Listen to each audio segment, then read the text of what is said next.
Today, I'm going to play out of the park baseball as owner of the Oakland A's. The rules are simple. I get to set the overall budget, choose my assistant general manager, and negotiate goals. That's it. All other decisions will be delegated to the acting general manager that I hire. If Oakland wins the World Series, I win.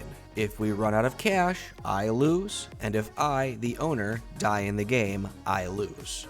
And just in case you're wondering, we're staying in Oakland and we're playing in this gem of a ballpark. No Las Vegas for us. To set this up, we made a live start save, chose the athletics, set trading difficulty to hard, turned on commissioner mode, and set it that we can't be fired. John Fisher is the owner when the save begins, but I can fix that with the editor. Note, I'm an understanding, generous, hands-off owner whose priority is winning. I have a great personality. I'm 41, so hopefully it'll be many years before I die. And that sounded weird. Now we hop over to the manager options screen and delegate everything. You should also set Do Not Disturb to on and then all the exit autoplay options to off.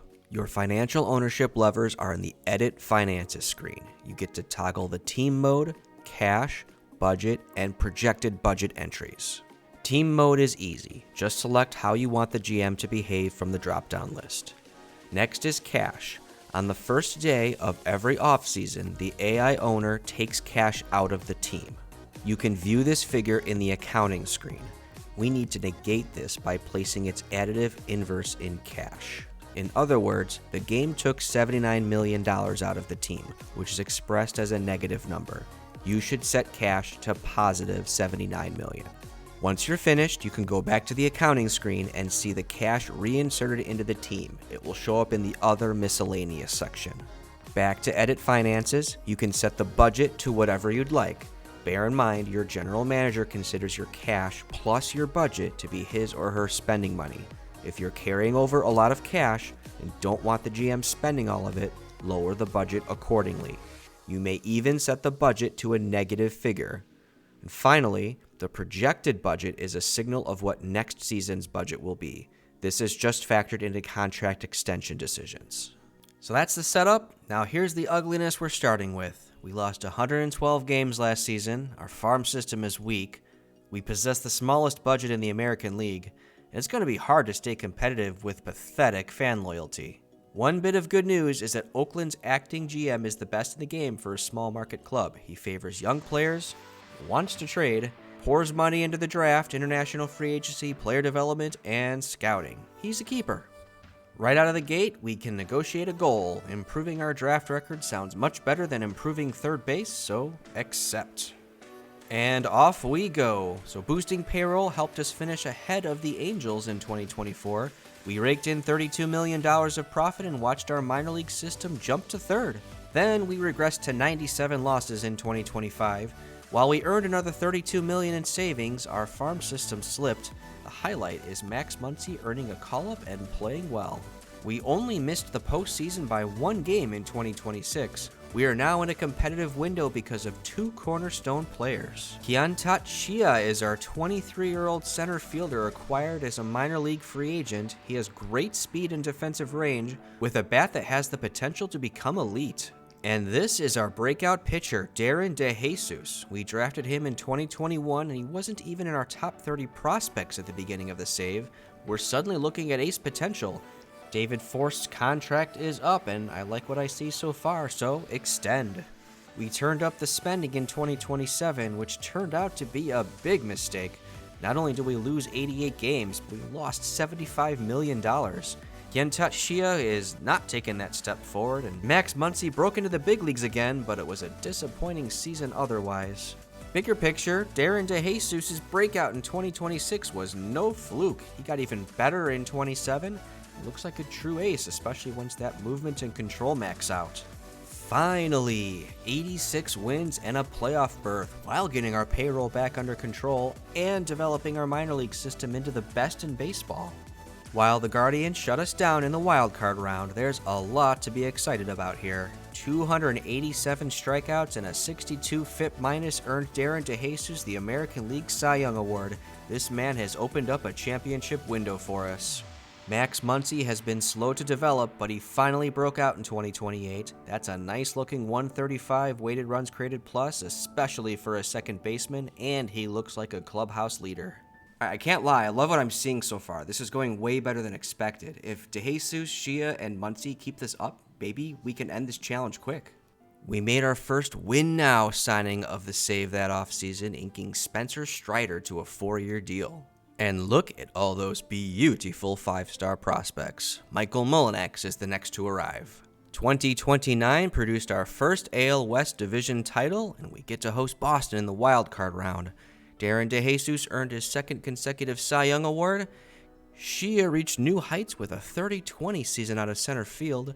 Max Muncy moved to third base and put up a 4-WAR season again. Michael Mullinex made an impact in his rookie season, and Spencer Strider was solid. All the pieces are there. But we got bounced again, despite being 1 strike away from advancing in Game 2. 2030 was our 3rd straight postseason appearance and a trip to the Division Series. This season, it was Spencer Strider earning the Cy Young Award. That's the 3rd season in a row an Oakland A has won it. Freddie Pacheco collected the Fireman of the Year award with 38 saves and 90 strikeouts, 2.5 WAR for a reliever. Attendance was fantastic. We made $37 million. And after the Red Sox swept the Yankees in the wild card round, they knocked us out of the postseason again. We are 0 for 3. Michael Mullinex looks like he might be a borderline all-star player going forward. The 3rd overall pick from the 2024 draft collected 4 WAR in his first full season. Despite expanding the budget, David Force didn't sign anyone meaningful, and we traded away Kensat Shia for a bag of balls, unfortunately. And we sputtered into last place with 90 losses. Darren DeJesus suffered through a 2nd straight injury-riddled season, Spencer Strider crashed, and most of our supporting cast regressed. Okay, so lesson learned here. When you don't have your hands on the GM reins in this game, those championship windows can shut a whole lot more quickly. I think it's time to shift gears back into rebuild mode, and I think we're here for the long haul. We shifted win now goals of acquired an all-star and improved fan interest to rebuild goals of improving draft and international amateur fines. David Forrest earned another extension though. He's still the best in the business for what we need. Max Muncy missed the entire 2032 season. We didn't make much money, lost ground in the minor leagues, and watched more key players depart. Michael Mullinex is starting to challenge for the title of face of the franchise though. Darren DeJesus kinda stayed healthy, got back to his dominant form. For all of you fans of 24, Jack Bauer made his major league debut, and Spencer Strider bounced back. Just in time to leave in free agency after 13 wins above replacement over 4 seasons. This dropped our payroll to dead last, yet we managed to win 79 games. Darren DeJesus made 25 starts again and signed a 5-year extension for $34 million per season. Max Muncy returned to second base to lead the offensive attack. That's 10 years into the save. We've posted a .482 winning percentage and made 3 postseason appearances, but without a series win. With more losing seasons ahead, it's time to reevaluate my optimism about winning quickly. 90 losses in 2034. We raked in $35 million, but need to come up with another golden generation because cash alone isn't going to be enough. Darren DeJesus struck out 283 batters, led the league in FIP for the 2nd straight season. John Bogoff graduated from our minor league system and gave us good innings split between the rotation and the bullpen. Max Muncy was our only position player of any real quality, and it's his turn to move on now. Going to the Houston Astros at the trade deadline, he accumulated 164 home runs and 38 WAR over 9 years of service. Despite losing players, we're not very good at being bad. 26-year-old outfielder Tommy Snyder is starting to show promise, and John Bogoff had another good season in a swingman role. The minors crawled up to 11th, but these seasons are passing by fast. But something very special happened in 2035. Darren DeJesus threw a perfect game against the Jacksonville Spartans, striking out 10. It's awesome that he's healthy and in the Cy Young Award conversation again, but it's also a shame there's nobody around him. David Forrest is 59 years old now, but he's still the best, so extend. It's a season in the red despite a fat revenue sharing check. The system is stagnating in 12th, and we can't keep anyone on this budget. Tommy Snyder's looking pretty nice, though not elite in any area. It's a near 5-win season for our former first-round pick. But now Michael Mullinax is gone. 19 WAR over 8 seasons isn't bad, though he was looking a lot more promising early on. And it's more of the same in 2037, but this Danny Bryan kid could be special. 124 strikeouts in 80 innings. He's got low stamina though, so it's the same question with him and Bulgoff, starter or reliever. Jack Bauer put up a career season. Could have been even better if he didn't miss 3 months with an elbow problem. There are some stellar peripherals despite those average ratings though. While we've got a little something brewing, we're gonna go for prospects rather than trying to sign an all-star. I think we can change course in another season or two though. Sadly, it's time to see Jack Bauer go now. He was a great pitcher, but all the incidents with fans about staying away from his daughter and asking coworkers who they worked for just didn't sit very well with HR, so we had to let him go. I appreciate the 16 WAR over 7 seasons though. We also have to turn the page on the brilliant career of Darren DeJesus. He suffered a torn UCL in his final season, not before posting 50 wins above replacement, 2,300 strikeouts, and 2 Cy Young Awards. I'm afraid he'll fall a bit short of Hall of Fame induction, but we'll keep an eye on him in 5 seasons. I could just feel myself aging every losing season, and the exit of DeJesus just made me feel like I gained 10 years. It's the same crawl in 2038, 76 wins. Most of our best players are placeholders for the youth movement, which is taking forever to get here. But perhaps a new star has emerged? We made Danny Bryan a starter, and he went nuts. He's perfectly suited for our big ballpark. The stamina is the only question going forward. Well, we finally got a really bad season, except for Danny Bryan, of course. The bad news is he lost even more stamina and might be headed for the bullpen. The cavalry's coming from a stacked minor league system, though. David Forst is at retirement age, but he wants to keep going. Fine with me. Surprise! We go worst to first for another matchup with the Red Sox in the Wild Card Series. Tommy Snyder led the position players with 4.6 WAR and an 839 OPS. Danny Bryan turned in another great season split between starting and relief, nearly reaching 200 strikeouts. John Bulgoff posted a 147 ERA and 3 WAR in relief, earning him the Fireman of the Year award, and 2 more breakouts helped. Outfielder Jerry Hamlet won the American League Rookie of the Year award. Looks like he'll be a great all-around hitter for us. And international signing Humberto Valenzuela won 12 games and posted an 81 FIP minus in his first season as a starter. He's not ace material, but he should be really solid. Despite the positive vibes, we have failed to win a postseason series for our 4th straight attempt. It's good to be back here. We did this with a measly $76 million payroll, so I think it's time to open the vault. We swapped out a fan interest goal for one to acquire a top player because we really need a superstar to build this young core around. Our payroll jumped by $34 million, and we somehow made the postseason again by winning a 4-way tiebreaker for the final wild card. That's 41-year-old shortstop Royce Lewis collecting a 3.5 win above replacement season. But, true to form, we lose 2 nail-biters to lose our 5th straight postseason series in a row. Our cash balance is over $300 million now, and we have the 5th best farm system. I'm also turning 60 years old, so it is really time to stop messing around and put a serious run together. But David Forst didn't use his budget, and our players sleepwalked through a miserable 93-loss season. A bunch of guys did fine, but no one even broke 3 WAR. And that's the end of David Forst, who elected to retire before I had the chance to fire him, having never achieved a postseason series win as a general manager. I'm not super enthusiastic about our replacement options. Scott Harris is the choice for now, but we'll be on the lookout for an upgrade. Harris trades aggressively, but isn't as favorable for player development. And I forgot to give Tommy Snyder the send-off he deserved, so we'll do it retroactively. He netted 29 WAR in 9 years of service with us, finally getting a shot at the postseason in 2040 and 2041. We came roaring back in 2043, our 3rd postseason appearance in 4 seasons. Jerry Hamlet led the run-scoring attack, and Humberto Valenzuela led the league in ERA and WHIP.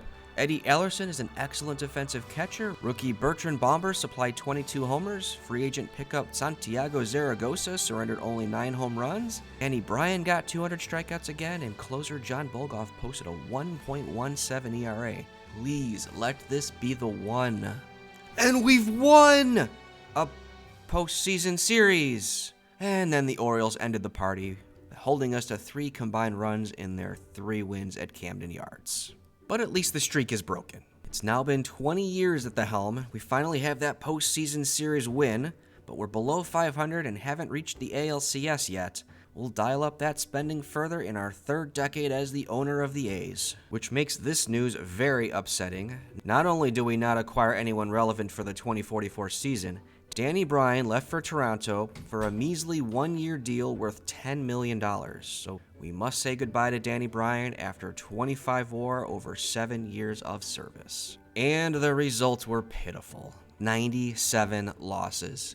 Minor league free agent signing Juan Milani was the only bright spot. Only 9 players contributed a full win above replacement, our worst figure since 2025. So I ended the experiment and fired Scott Harris. Go back to Redwood City. Our new acting general manager is Tilden Agee. He highly prefers draft, international free agents, development value. He's fairly neutral otherwise, so we'll see how this goes. John Bolgov is headed to St. Louis after 13 seasons with the club. He gave us 21 WAR and 2 Reliever of the Year awards while making 3 All-Star appearances.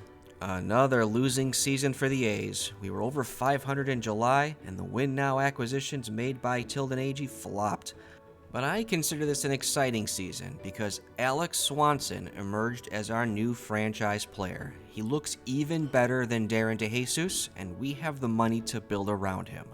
2046 took us back atop the AL West. Alex Swanson struck out 215 batters through a no-hitter against the Twins in July and posted his 2nd straight season of 5 WAR.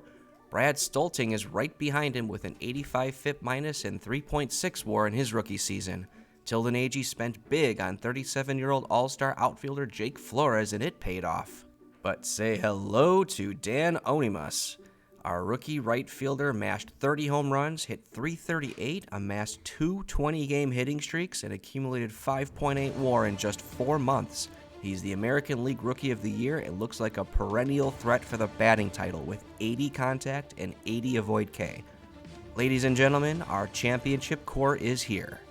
But we choked away a 2-0 lead in the division series against the White Sox. Maybe this isn't a challenge we can win. We keep raising the budget and the fans are coming out to support and keep us profitable, so we're all in. Tilden Agee won't be the one spending all that money, though. I accidentally let his contract expire, and now he doesn't want to re-sign with us. Whoops. So Juan Carlos Smith takes over. He favors youth development, but not as aggressively. We're giving him the entire cash reserve to play with and orders to win now. Sadly, Darren DeJesus didn't make the Hall of Fame, topping out at 12% of the writers' vote. We lost the AL West title by just 1 game to the Texas Rangers. Despite only raising our payroll by $45 million, Juan Carlos Smith somehow managed to lose $137 million. None of his signings really made a big difference. This man's on the hot seat.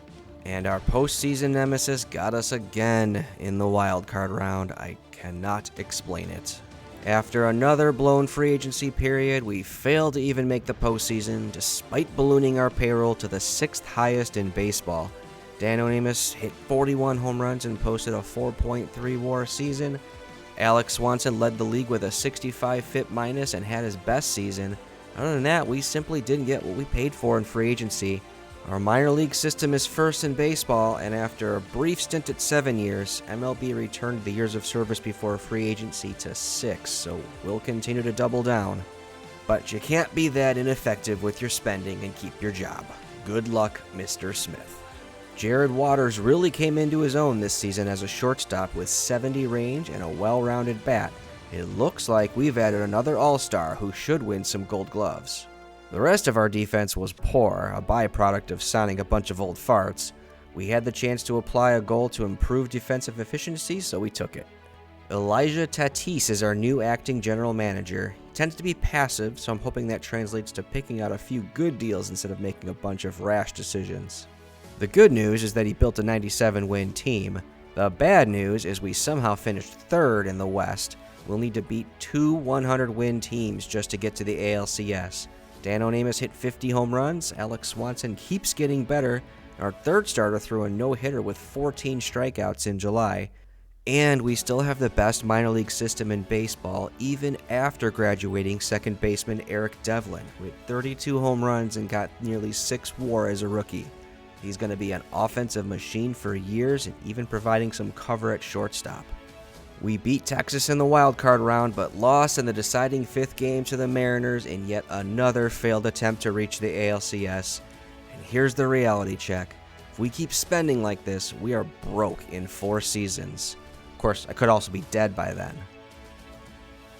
We got stuck behind a 100-win team again in 2050.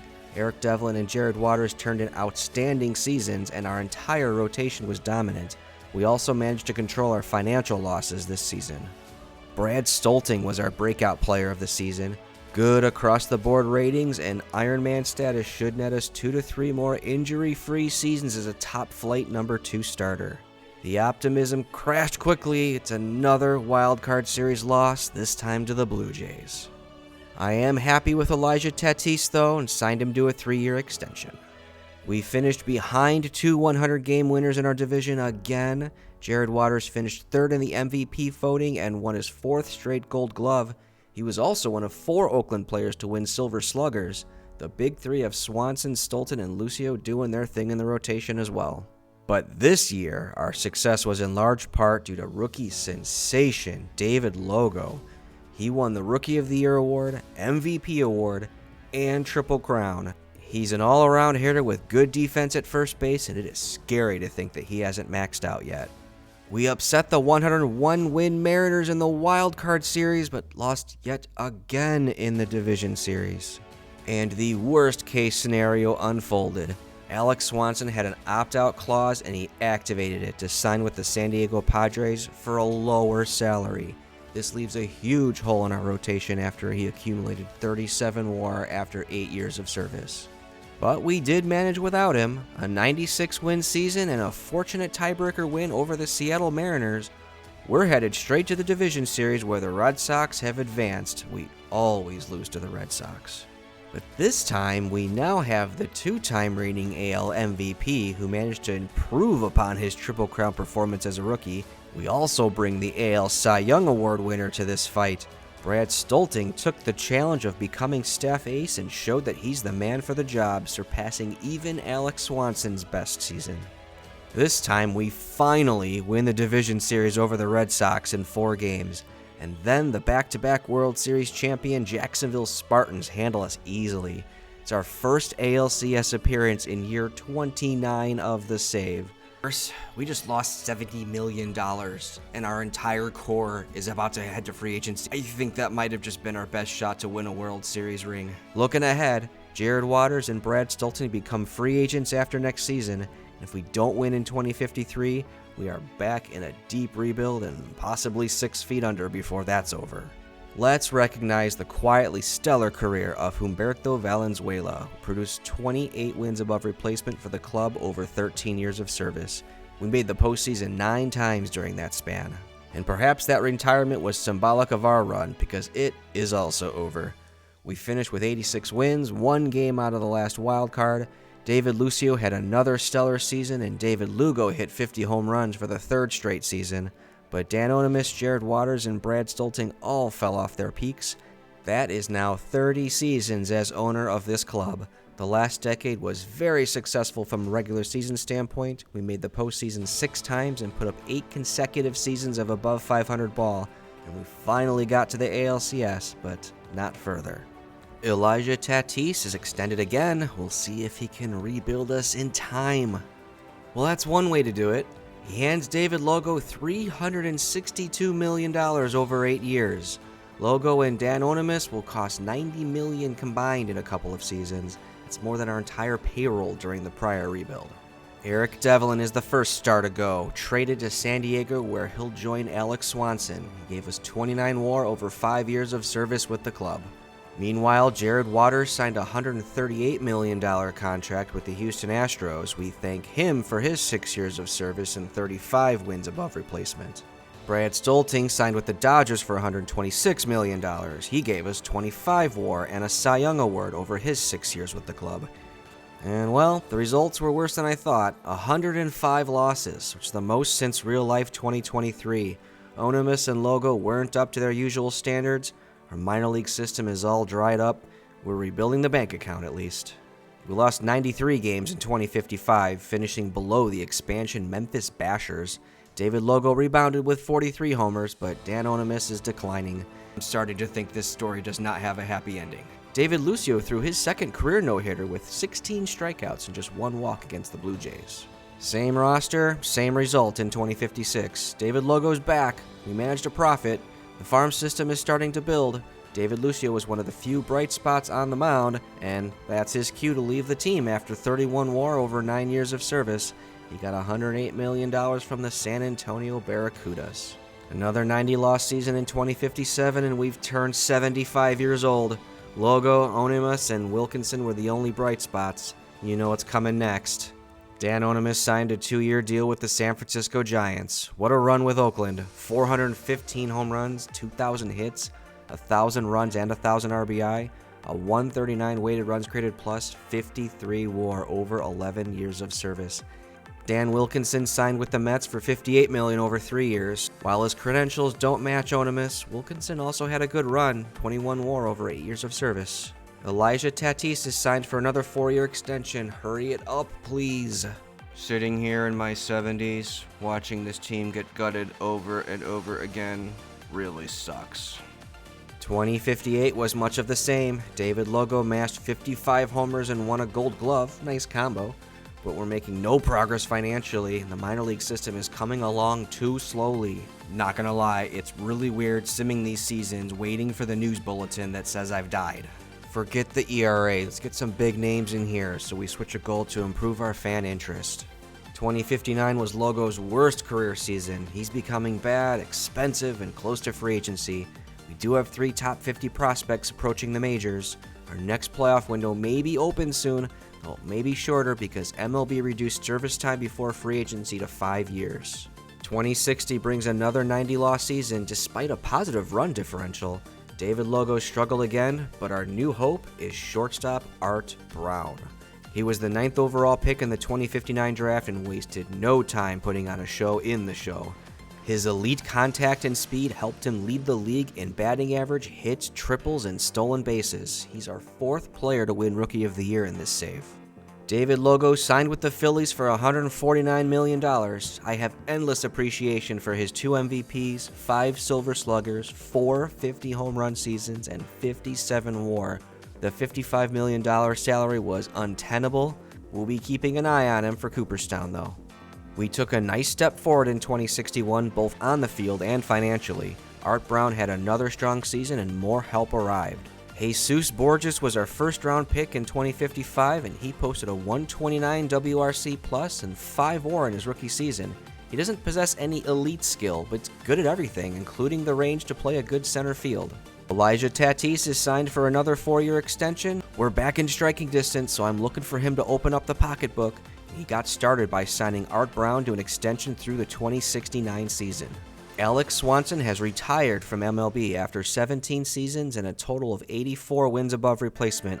We've retired his jersey number 47 and look forward to his induction into the Hall of Fame. Brad Stolting is back with the club after winning a Cy Young Award with us a decade ago. We just missed the postseason in 2062. Art Brown was elite. Jesus Borges remained a plus center fielder. Luis Gonzalez was outstanding out of the bullpen, and we continue building the bank account, and for once, our GM signed free agents that are in the prime of their career. 26-year-old control artist Sergio Monroy signed for 4 seasons and enjoyed his best year with an 82 FIP-. We need a true ace in front of him, but this isn't bad money for a number 2 or number 3 starter. We also signed Toyoji Aihara from Japan. Like Monroy, he's not going to be the superstar of this club, but he still has room to grow into an all-star caliber player. We've got him for 5 years at $11 million per, an absolute bargain if he keeps putting up a 121 WRC plus and 4 WAR per season. Things got really weird here. The game moved the Oakland Athletics to Portland and became the Smokies. Now, I'm the owner. I should make this decision. But I already saved the game. I have no idea how to reset the financials. So we're just going to roll with this. But I feel a little guilty if we pull off a World Series, to be honest. One thing I am doing I'm definitely renaming the Smokies. We are going to rename this club the Breakers, aka the Portland Bees. We got unlucky again in 2063, finishing with a plus 24 run differential, but only 75 wins to show for it. Art Brown was unbelievable and won the AL MVP award. Jesus Borges found new heights, and Portland helped us profit despite bumping our payroll to over $140 million. I'm in my 80s now. It's time to push it all in, and we need pitching.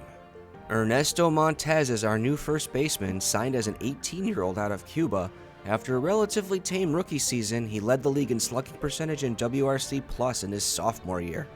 That's now 40 seasons as owner of the club. The last decade has been a massive disappointment. We've missed the postseason 11 straight seasons. It is time for a new general manager as Elijah Tatis has decided to retire. And given we're in the end game, I want a general manager who doesn't care about developing players, drafting, or international free agents. We need to win now. Dave Brewer is the guy. He has no player loyalty, spends little on the draft, and even less on international amateur free agents. We also need an ace desperately. I had the opportunity to swap out a goal about international amateur free agents to acquire a Cy Young Award winner, and I took it. Dave Brewer started by signing an old friend, Jared Waters. After 5 years in Houston and 5 in Arizona, the future Hall of Famer is coming home.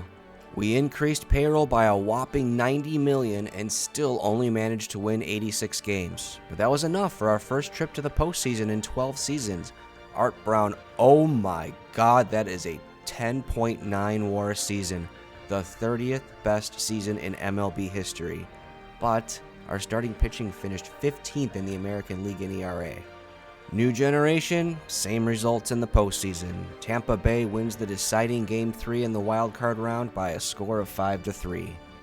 Eric Myers is our latest call-up. We're hoping his bat develops further, but that 70 outfield range plays nicely in center field. He and Art Brown might be one of the most interesting base-stealing tandems around. We can ditch a goal to extend a bad player who already left and opt to upgrade right field instead, so let's go for that. We broke through in 2065 and won the AL West for the first time in 13 years. Art Brown is disgusting. 18 triples and 92 stolen bases, and he had .513 slugging percentage despite only hitting 8 home runs. Jesus Borges and Eric Myers were awesome as well, but the big difference was improved pitching.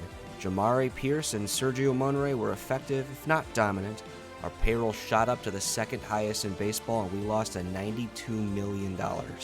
So it's going to be a rematch against the Rays after they swept the Mariners, but this time we swept them easily. Ernesto Morales hit home runs in games 2 and 3. The Rangers upset the Tigers to become our ALCS opponent, and we beat them in 6 games, finally advancing to a World Series. Ernesto Morales stayed hot, collecting 11 hits and 3 home runs in the series. So this could be it. We're up against the Miami Gunslingers. They won the first 2 games at our place and it looked really bleak, but then we took all 3 in Miami and come home 1 win away from a championship. Oh, that's deep. And gone. Ernesto Montez with his 7th homer of the postseason. The Gunslingers scored in the 2nd and 4th to take the lead, but then Montez doubled to tie it, and Eric Myers doubled into the corner to score 2 more. The bullpen held strong and turned it over to Josh Hone. The first out is recorded. Strikes out. Thornish. It's down to Alexis Murga. And we've done it! Ernesto Montez wins Series MVP once again. 3 for 3. What a postseason hero. We end the challenge well below 500 in the postseason, and I did not expect it would take until 83 years old to get it. But this trophy is all we came here for. Better late than never. Our story ends with Art Brown at just age 28. He's already approaching Hall of Fame territory. 3 MVPs, 4 batting titles, and 4 stolen base crowns so far. Jesus Borges isn't quite at that same level, but he's also been an amazing player. He'll need 5 or 6 more strong seasons to reach that Hall of Fame consideration, but he's got a ring. Jared Waters retired immediately after the World Series. He didn't really have anything left for his last season, but you've got to recognize his contributions in Oakland and Portland. He'll be in the Hall of Fame shortly. Ernesto Montes is still just getting started in his career, but this 2065 postseason just made him a Portland sports legend. Jamari Pierce tore his labrum in Game 6 of the World Series. While our rotation has been shaky overall, he's been reliable for us over these past seasons. The same could be said for Sergio Monroy. 3 of his 4 seasons with us have been excellent. The team's manager, Dan Anagnos, also announced his retirement following the World Series. Nice to go out a champion. And then there's me, 83 years old, still kicking, satisfied with the job done. I would love to hear your thoughts on the sim and the outcome. Is the result tainted because I left Oakland? Am I a fraud? Why did it take so long? I didn't even think I'd last 42 years. Are there other variants of this ownership challenge that you think would be fun? Are you going to try one for yourself? Comment below. I'd love to hear your thoughts. Also, please put a like on this video if you enjoyed it, and subscribe if you want to be notified of more of my content in the future.